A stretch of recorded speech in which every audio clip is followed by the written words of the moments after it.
Mga kaibigan, may good news para sa lahat. Kung gusto nyo nga makabasa ng mga balita tungkol sa Mindanao, wala nang iba kundi ang Mindanao Examiner newspaper. Mindanao ang sirkulasyon, Mindanao ang balita. Ang Mindanao Examiner sa Basilan, Sulu at Zamboanga. Gumawa na rin ito ng mga independent films at ABP, audiovisual presentation, at may photography at video services pa. Bisitahin po natin ang kanilang website sa MindanaoExaminer.com o tumawag sa 9925480. Marami pong salamat. Kaya natin to.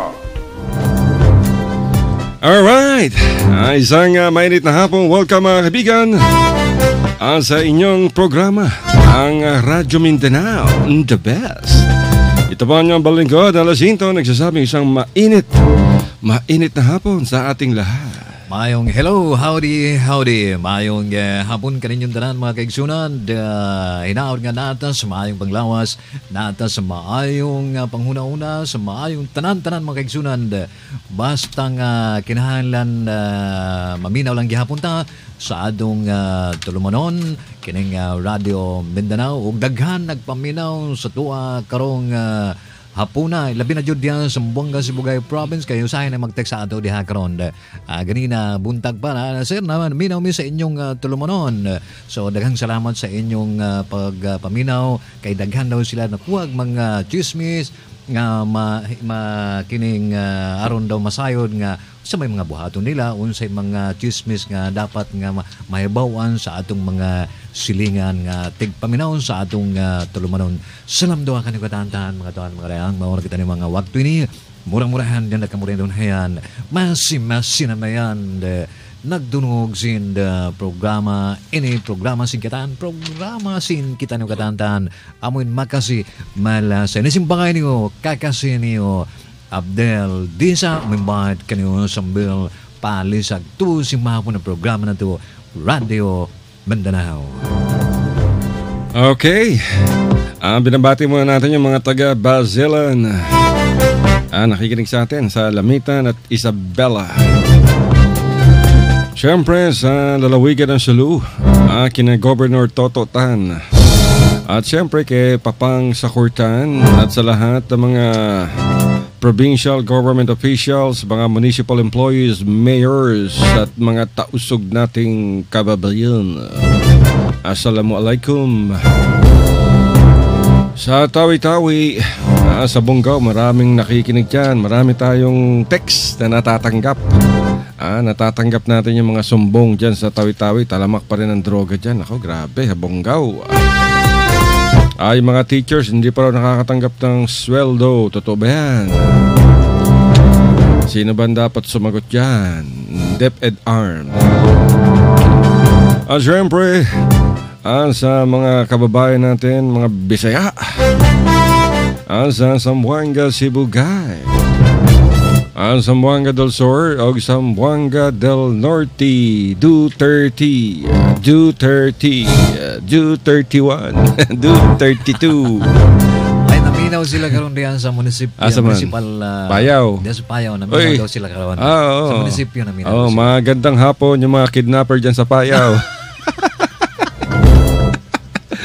Ang daming kidnapper dyan, di ba? Nagbakbaka dyan rin siya araw. Magandang hapon sa inyo. Wag na kayo mag-kidnap. Naka po. Kay PRG, no? Si Imam Yasin.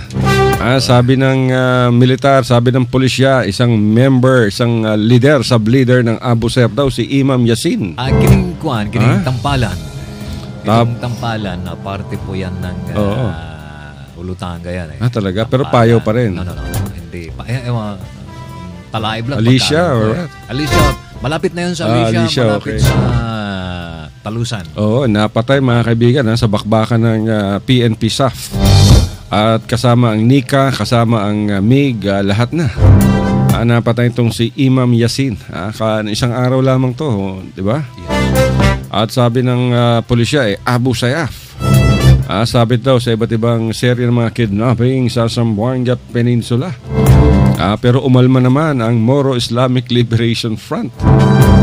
Sabi ni General Beltran, ang ating regional police chief, tumawag daw yung MILF At sinasabing miyembro nila itong si Imam Yassin. Which is which? So siguro nag-file ng protest ang MILF sa pagkakapatay dito kay Imam Yassin.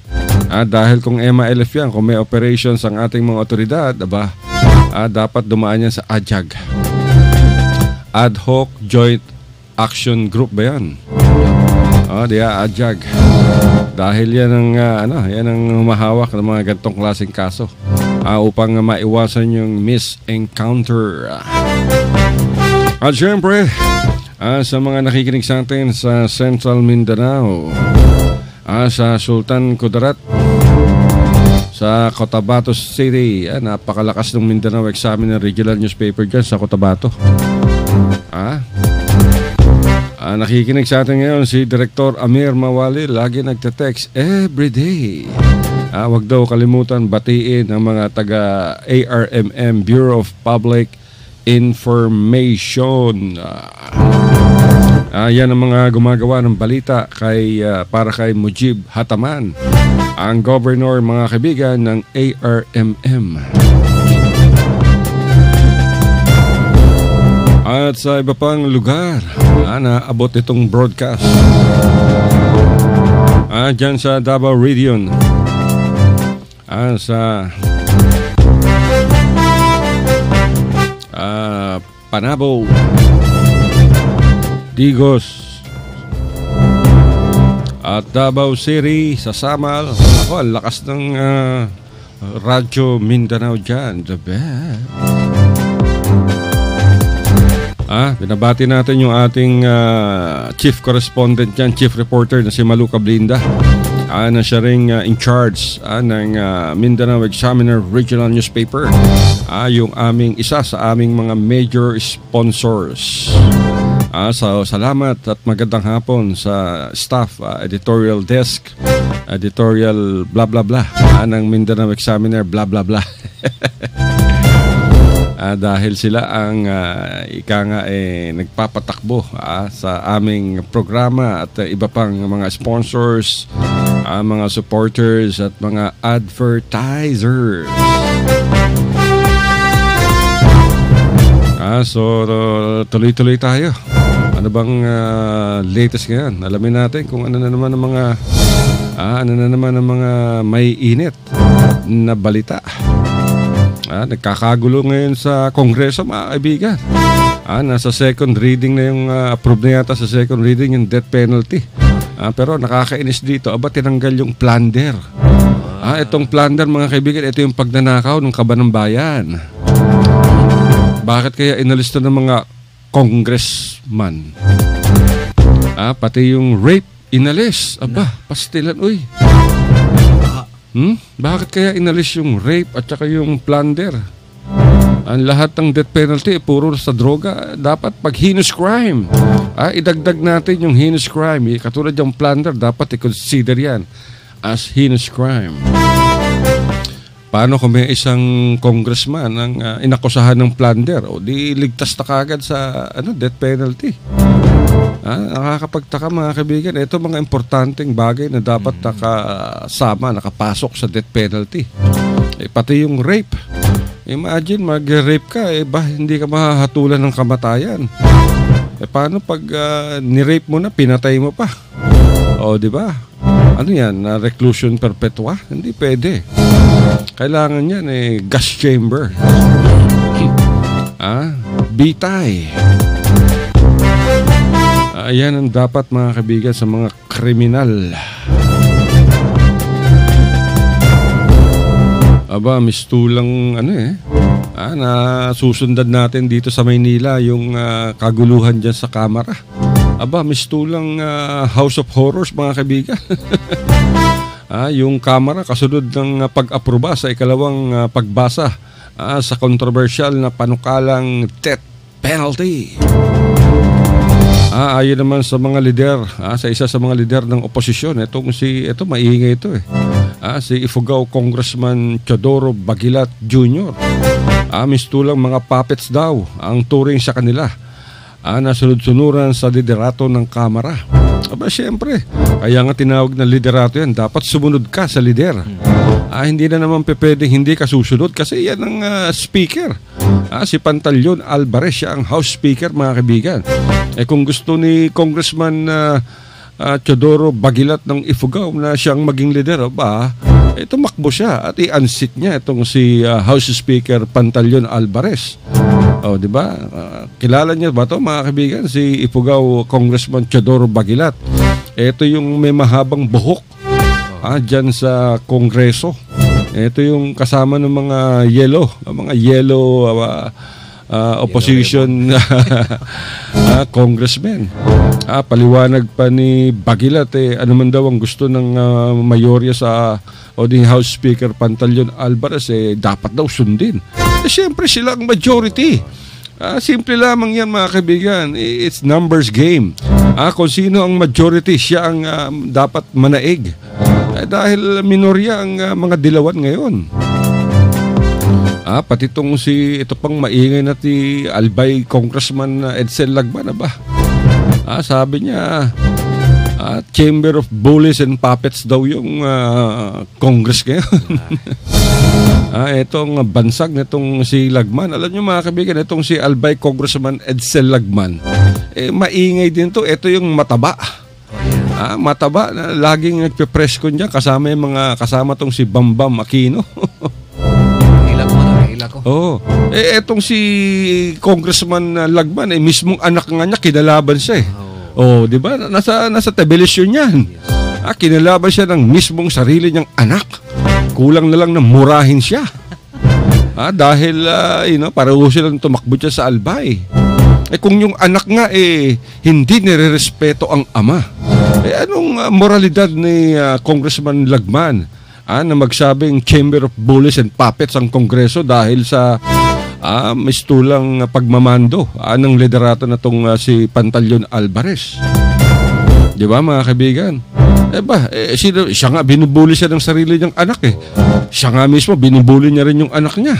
Parang puppets din. Kita niya, mga kaibigan, kaya mahirap magsalita. Mahirap magsalita ng tapos.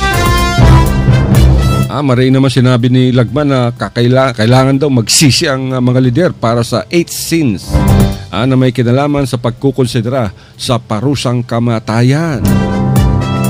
Sabi pa niya, paglabag daw ito sa kasagraduhan ng buhay at yung pag-reload nga dyan sa death penalty bill at binabaliwala daw ng mayorya ng Kongreso itong sanctity ng buhay.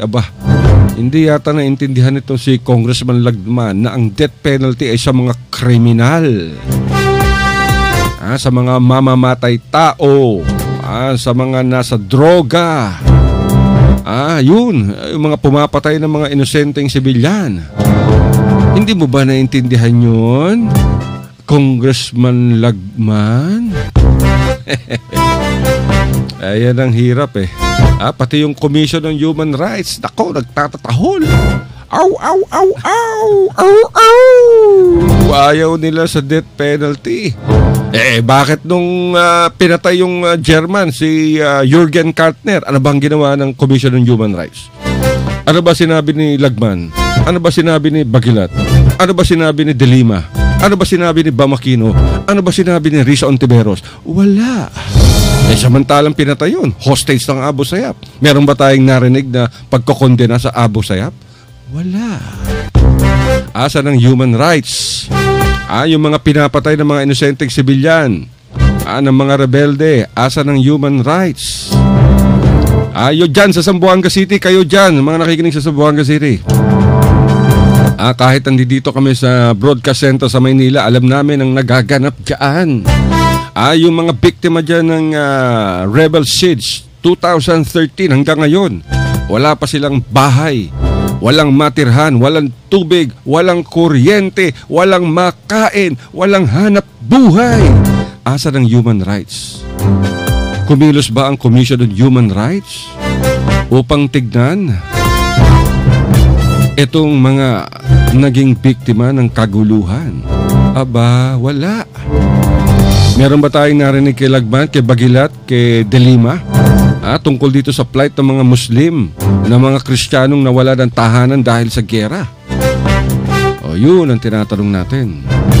Diba mga kaibigan? Kaya, dapat natin suportahan yung death penalty. Huwag na nating isipin na kung ano pa. Dahil ito ang unang mayayari dito, yung mga kriminal. Hindi dapat ipinagtatanggol ang mga kriminal. Diba?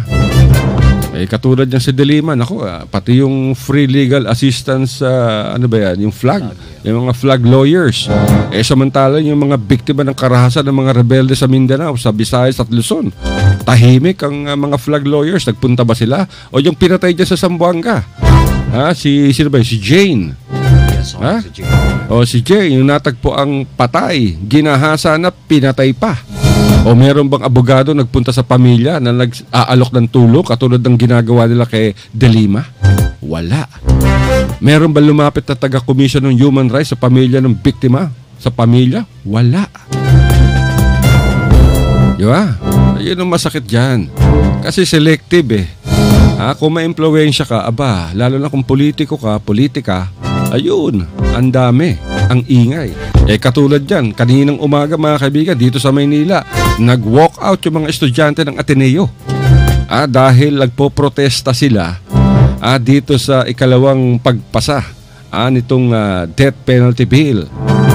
Sa isip-isip ko, ang galing magprotesta nito mga estudyante mula sa Ateneo. Nagbubulag-bulagan ba kayo? Dapat ang pinuprotesta ninyo ay yung mataas na tuition fees ng Ateneo na pinatatakbo ng mga Jesuita. Di ba? Ilang mga magulang ang nagpapakahirap upang papag-aralin ng kanilang anak makapagbayad ng matrikula sa Ateneo. Lahat ng Ateneo yan sa buong bansa, pati Xavier, na under sa Ateneo pa rin. Yun ang dapat na pinoprotesta ng mga estudyante ng Ateneo de Manila. Hindi yung pagpasa sa death penalty bill sa second reading. Nagsisigaw, meron pang dalang itim na bandila. Banner, winawagay-way sa kalsada. Pinoprotesta. Itong pagpasa sa ikalawang reading ng death penalty bill. Ako po, kayo talaga Diba? Yun ang tanong natin. Bakit hindi nyo pinoprotesta sa harap ng Ateneo, sa buong bansa? Yung mataas na pagsingil ng mga tuition fees. Yun ang tanong natin. Bakit wala kayong ganun? Pag nangihingi yung Ateneo ng ang mga donasyon, alam nyo mga kaibigan, pag nagkakaroon ng mga kalamidad, yung Ateneo nangihingi ng mga donasyon sa mga estudyante upang ibigay sa mga biktima ng mga nasalanta. Tapos pagkabigay, lalagay doon, from Ateneo. Ba't hindi nyo nilagay dyan? We got this from students of Ateneo to be given to you. Praise the Lord. Hallelujah. I command you, get out there, spirit of Satan.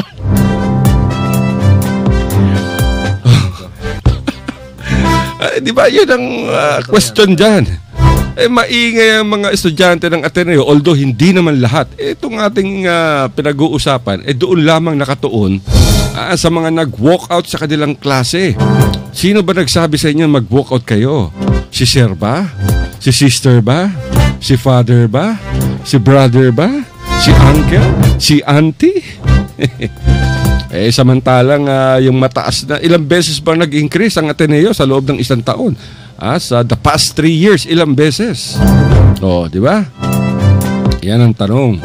Pero tahimik kayo.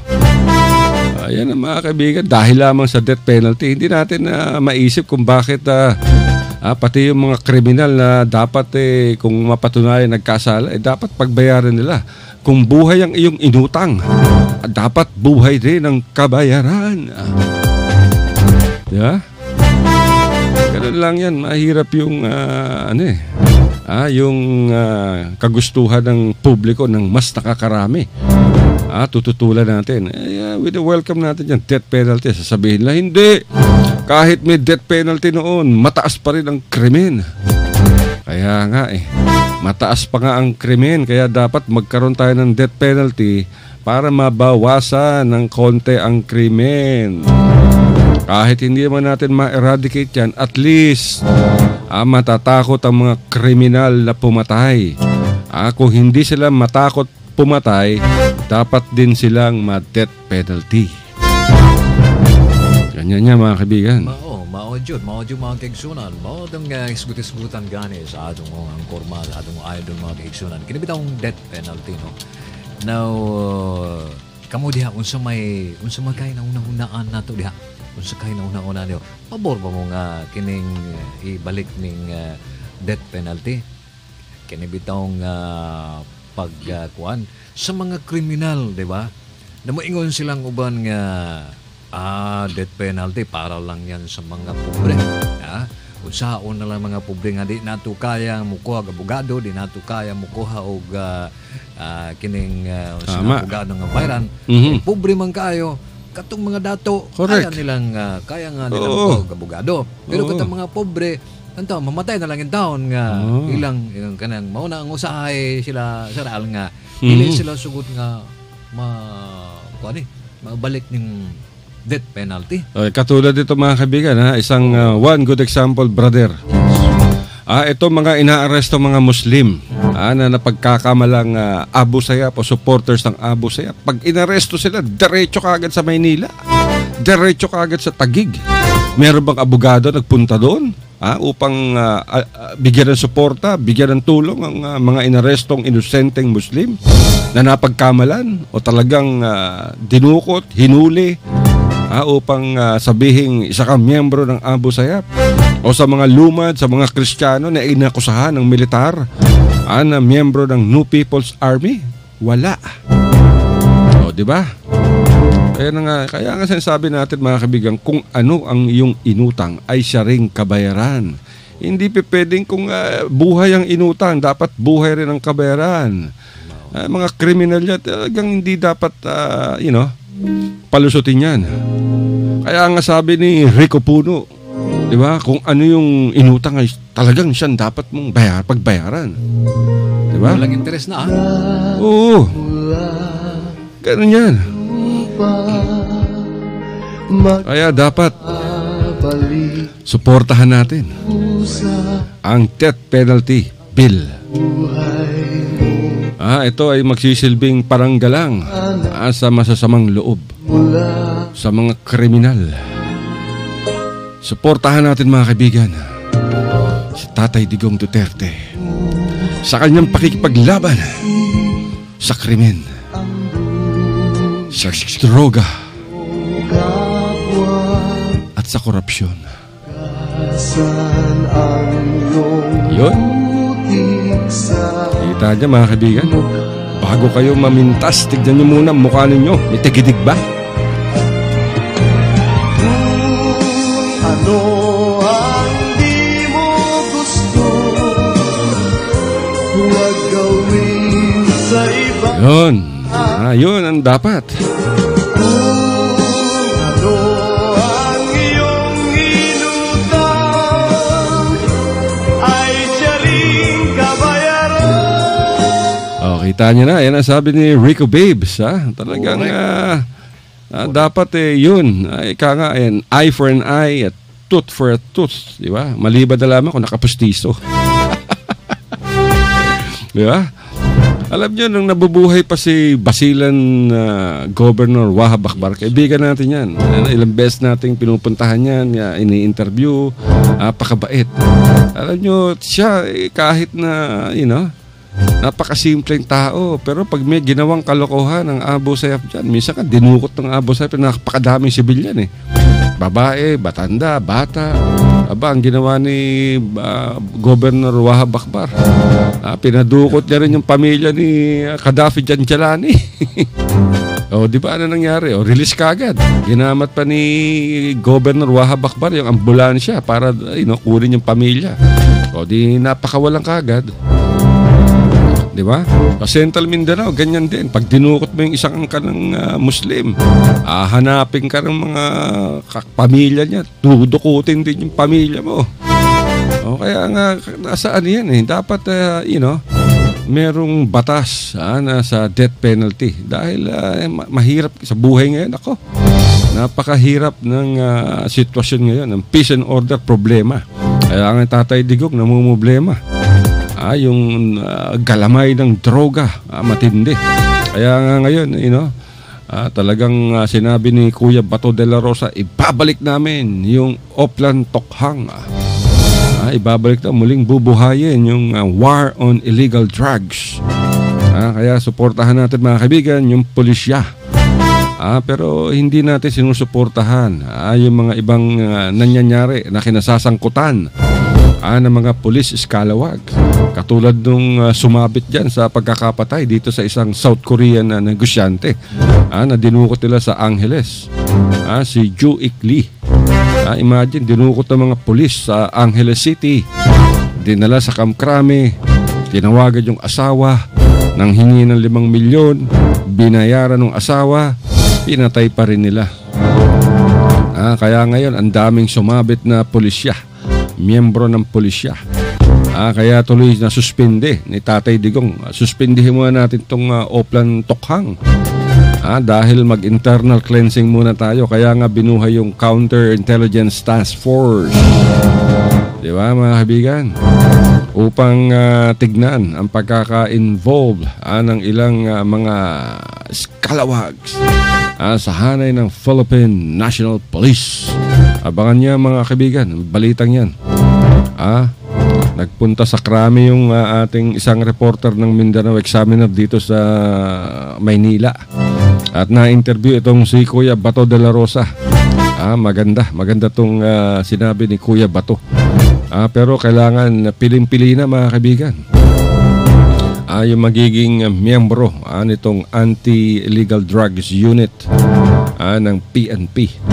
Sa kasalukuyan, yung PDEA, Philippine Drug Enforcement Agency, sa tulong na rin ng Armed Forces of the Philippines, siya ngayon nag-handle sa problema ng droga. Pero pwede pa rin manghuli ang pulis. Pwede. Kasi pag nakita mo nagbebentahan, alangan namang titingin ka lang. Hindi kasi pwedeng humuli. Hindi ka lang pwedeng bumaril, pero pwede ka manghuli. Pero mga kaibigan, let's pause for a break. Mga kaibigan, may good news para sa lahat. Kung gusto nyo nga makabasa ng mga balita tungkol sa Mindanao, wala nang iba kundi ang Mindanao Examiner newspaper. Mindanao ang sirkulasyon, Mindanao ang balita. Ang Mindanao Examiner sa Basilan, Sulu at Zamboanga. Gumawa na rin ito ng mga independent films at ABP, audiovisual presentation, at may photography at video services pa. Bisitahin po natin ang kanilang website sa MindanaoExaminer.com o tumawag sa 9925480. Marami pong salamat. Kaya natin to. RPN Radio Philippines Network. Radyo Ronda. Triple X Zamboanga. Kapisanan ng mga broadcaster ng Pilipinas. Alright mga kaibigan, ganap ng 2:30 sa buong kapuluan ay nakikinig pa rin sa Radyo Mindanao, the best. Dito lamang sa Triple X Radio Philippines Network. At tayo napapakinggan sa malaking bahagi ng Mindanao. At syempre yung ating partner DWIZ at CNN Philippines. Mamaya pagkatapos ng aming programa, mapapakinggan tayo nationwide. Ito pa rin ang yung balingkod, Alzinto, asama si Brother Abdel. Okay mga kaigsunan, no? Lamig kayo itong istorya-istorya mga kinahanglan mga kaigsunan, suportahan yun nato ng kining death penalty mga kaigsunan, kining bitay bitaw, no? Natin mga usahay, may istorya, kining mga ustaz gani, no? Mga pari sa mga imam sa kining sa Muslim gani, no? Kay matud pa sa Quran, ngayon sila nga kining pagpatay, ginadili gid siya, di ba? Kining mga kriminal kinahanglan nga nakadungog nga dong kanta ganina ni Kuan ni Rico J Puno gani, no? Kung ano yung inutang mo, ano siyang kabayaran. Inutang mo, giutang nimo ang buhay sa usa, kinabuhi sa usa ka tawo, kinahanglan ang bayad pud ana buhay gihapon unsa man bitay mga kaigsunan. Mao pud na ang sa Islam. Padanglit nga nakapatay ka. Ni nangutana ta ha, nangutana sa mga imam, sa mga ustad, sa mga ulama, pananglit nga nakapatay ka, kinahanglan po nga patyon pod ang nakapatay ang kriminal. Pananglit nangawat, nangawat ka, kinahanglan ang imong kamay asa to nga giusan nimo pangawat mao putong putlan po mga kaigsunan. Pananglit og nang rape, unya gipatay pa jud nimo. Hala, ang lain ra pagpatay sa Muslim daw mga kaigsunan, kinabunalan ka hantod mamatay. Kinsa ganing makakita dito mao na kinsay makakita dito sa katong tawo nga nang rape o gipatay pa jud na yang girip, gipatay pa jud niya ang biktima. So siya pod kinahanglan nga mubunal po ka dito, kay dili ka mubunal o di bisag bato na lang yung taon nga batuhon nimo ana, kay ilubong man na ulo-ulo rin mo gawas mga kaigsunan. Mao nang giingon sina ladjamon, ladjam matud pa sa tausog mga kaigsunan. So asa man ta katong mga kawatan, katong mga kriminal, katong mga heinous crime, baka nga dako kayong sala na nahimo nila sa mga katawhan mga kaigsunan.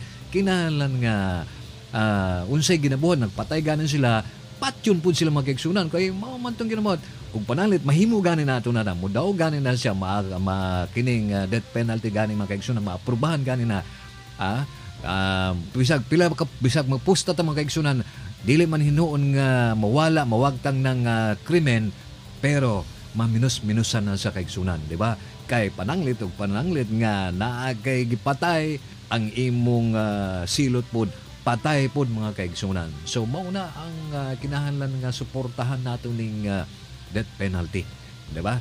Now kamo ra gud diha mga kaigsunan, aron nga di ta magpakamada amin dili ta adon atong mga kasilingan niya, ang atong mga kaigsunan diya nga iskutan nato ba nga kini ang pagpatay ginadili jud mga kaigsunan, kay pananglit o nangawat ta putlan og kamot, pananglit nga nang rape ta patyon gihapon ta, mupatay tag tao patyon gihapon ta. Tanaw ra gud nang kanang mga naghimog mga kining unsa ni naghimog mga matud pa sa Tagalog mga karumal-dumal mga krimen mga kaigsunan.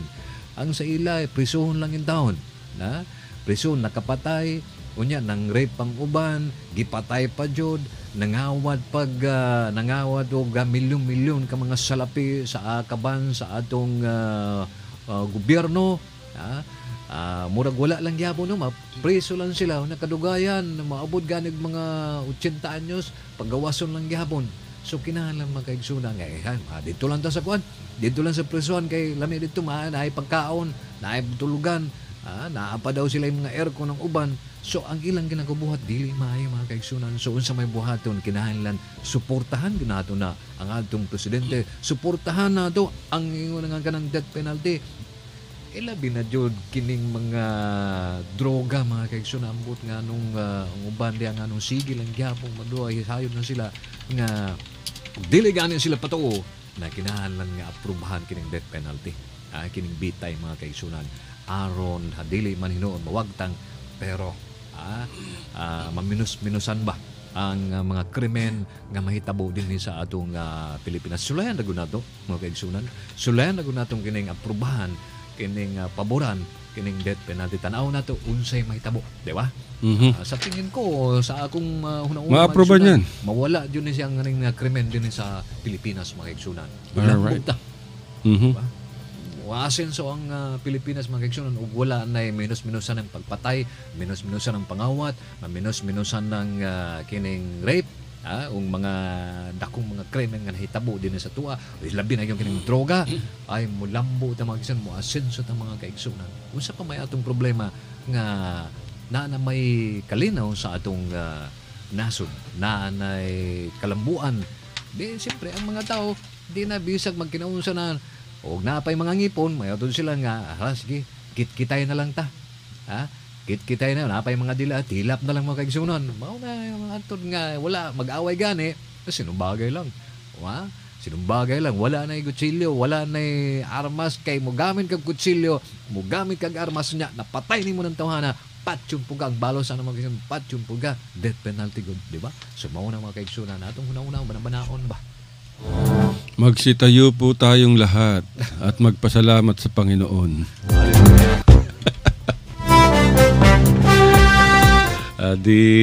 Nagtayuan na. dating na ngayon yung yung sakristan. Meron siyang mga sakristan, merong bell eh. Di nagtayuan na. Sabi yung sakristan, sinenya sa ng pare, ano na yung bell, patugtugin na yung bell. Sabi ng sakristan. Ang tanong ng pare, siyempre nagtatanong, collection time siyempre kailangan kami tono. Sabi ng pare, magkano da bang nakukolekta? Takbo na naman yung sakristan sa gitna. Tinugtog yung bell niya. Katiting! Katiting! Katiting! Lapit na naman yung pare. Lapit. Bilungan yung isa pang mas malaking sakristan. May mas malaking bell. Sabi niya, sige, patugtugin mo na yan. Sabi naman ng malaking sakristan, dog-dogon! Dog-dogon! So, nag-ikot-ikot na yung may mga dalang basket. Biro lang yan. Ako, huwag kayo mapipikon dito sa aming programa. Magkatawa mo mo, magkatawa mo. Wow. Ano dito masamot matiguang ba? Dasal lang agad. Abagay ng Maria. Napupuno ka ng barya. Anyway, biro-biro rin. Wala tayong intensyon na, alipustahin yung ibang relihiyon. Biruan lamang. Pero mga kaibigan, ito mga gandang balita. Sa mga naghahanap ng trabaho sa Amerika, itong pagkakataon ninyo. Sa lahat ng mga nakikinig sa atin sa buong Pilipinas, sa buong Luzon, Visayas at Mindanao. Ito open. Ako, pakinggan nyo maigi. Para sa mga teachers, mga certified teachers, mga teacher assistants, at certified medical technologists. Nako. Ito pagkakataon, trabaho. Sa Amerika, makakasama nyo si Donald Trump. Wow. Yung ProWorks, mga kaibigan. ProWorks in USA.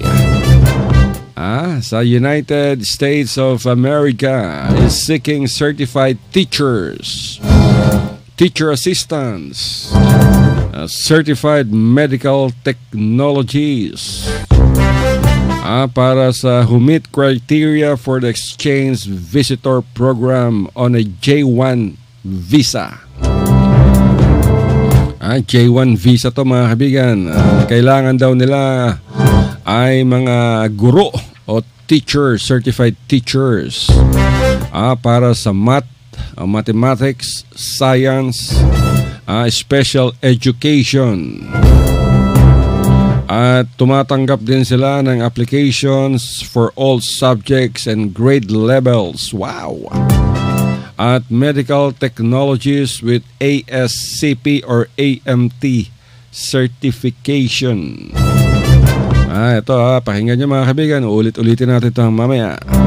In order to be considered by ProWorks for the teacher EVP o kaya yung Exchange Visitor Program, ito yung qualification. Kailangan license in primary or secondary schools in the Philippines. At least have a minimum of 3 years of teaching experience or related professional experience. Must have outstanding references and reputation as a teacher and as an individual. You must satisfy the teaching standards of the United States state in which you will teach. And of course, yung ProWorks can assist you with this, mga kaibigan. Kailangan those who are seeking to enter the United States for the purpose of teaching full-time at a primary or secondary accredited educational institution for up to 3 years. Wow! And must possess sufficient proficiency in the English language. In order to be considered for ProWorks for the Medical Technologies Exchange Visitor Program, you must have an ASCP or AMT certification, have a minimum of 2 years of experience in hospital setting and or private laboratory setting. Be seeking to enter the United States for the purpose of working full-time as a medical technologist for up to 3 years. Wow! Siyempre, yung aplikante must possess sufficient proficiency in the English language. Malay mo, kailangan niyang kausapin yung mga bakterya at mga germs sa English eh. Okay, in order to be considered by ProWorks for the Teacher Assistant Exchange Visitor Program, you must meet the qualification for a teaching license in primary or secondary education in the Philippines. Must have only 1 or 2 years of experience. Wow. Have outstanding references and reputation as a teacher and as an individual. And must be seeking to enter the United States for the purpose of working full-time at a primary or secondary accredited educational institution for up to 18 months. Wow. Of course, applicants must possess sufficient proficiency in the English language. Okay, eto na. Dapat yung kontakin, mga kaibigan. For additional information or to apply for consideration. Para na akong Britannia nito. Oh my goodness. Where's Harry Potter? Oh, what a bloody die. Okay, you can visit their website at www.proworks.us and carefully follow application process. If you have any questions or concerns, please contact them at ProWorks at prowrx.us or call Lisa or Liza at 718 area code 425-4399. Ulitin natin yung telepono. You can contact ProWorks at prowrx.us or you may call Liza or Lisa at 718-425-4399. Okay, yung ProWorks, mga kaibigan, ito yung spelling niya. Yung ProWorks is PROWORX. Ulitin natin, yung spelling ng ProWorks is PROWORX.us.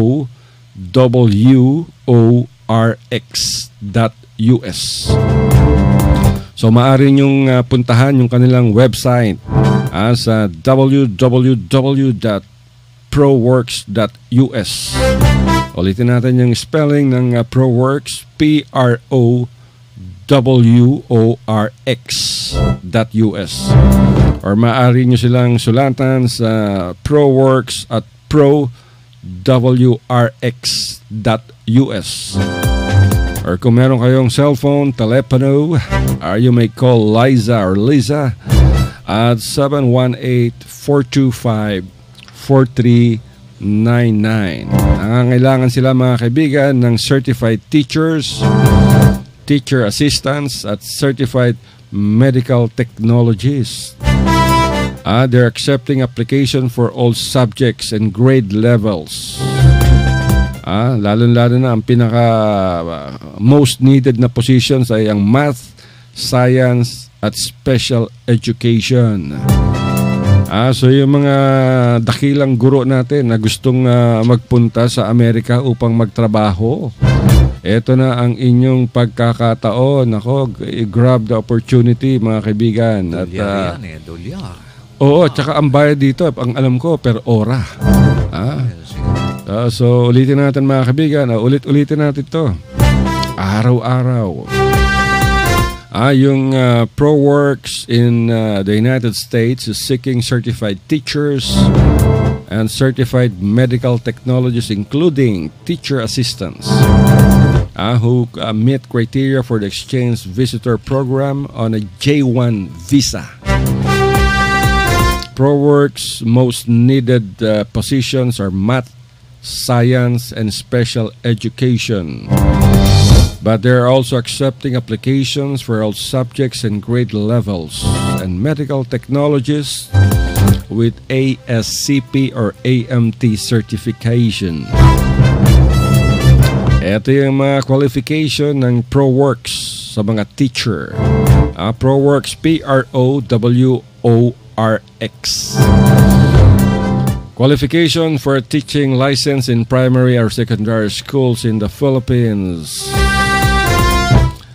Must have at least minimum 3 years of teaching experience or related professional experience. Must have outstanding references and reputation as a teacher and as an individual. Satisfy the teaching standards of the United States or U.S. states in which you will teach. Of course, ProWorks can assist you with that determination.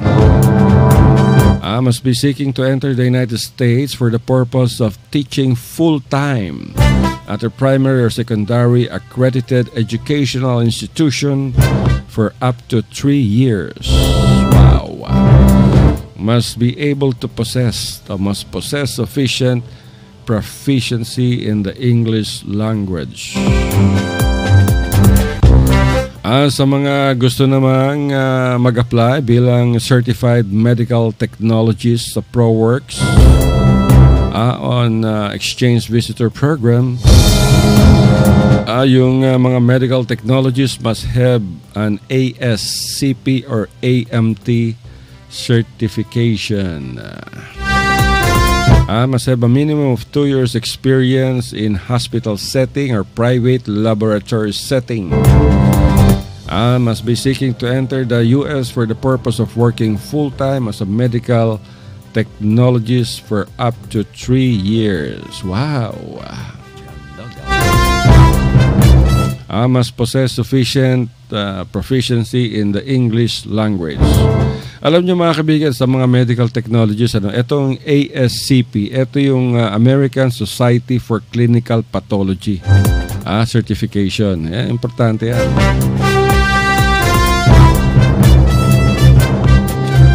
Dahil yan ang isa sa mga requirements. At yung AMT naman ay ang tinatawag na American Medical Technologies. Pero who knows? Kung talagang magaling itong mga medtech na mag-a-apply, makukuha kayo kagad. At sa mga teacher assistants naman, ito ang qualifications na kailangan ng ProWorks sa US. ProWorks is PROWORX.